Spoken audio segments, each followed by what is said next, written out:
In today's video, I'm going to teach you how to change your Patreon username. If you want to update the name people see on your Patreon account, the good news is that Patreon lets you do this directly from your account settings.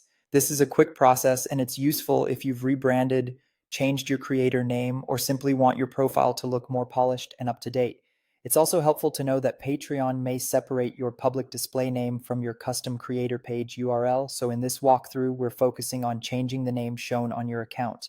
To get started, open the Patreon website and log into your account. Once you're signed in, look over to the left side navigation menu and click on Settings. This is where Patreon stores the main details related to your profile and account information.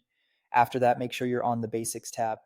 If Patreon opens a different section by default, just switch to Basics before moving on, since that's where the name field is located. Once you're in the Basics section, find the area labeled Your Name. This is the field where you can update the display name connected to your Patreon account. Carefully type in the new name you want to use. Take a moment to double check the spelling, capitalization, and formatting before saving, especially if you use a brand name, stage name, or business name and want it to appear consistently across your platforms. After entering the new name, scroll down to the bottom of the page and click Save. That final step applies the change to your account.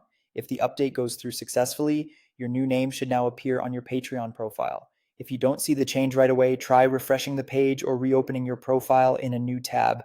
Sometimes updates can take a moment to display properly.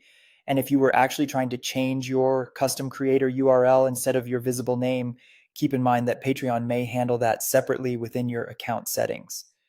That's all it takes to change your Patreon username or display name from the website. It's a simple adjustment, but it can make a big difference in keeping your profile accurate and professional. Thanks for watching, and I'll see you in the next video.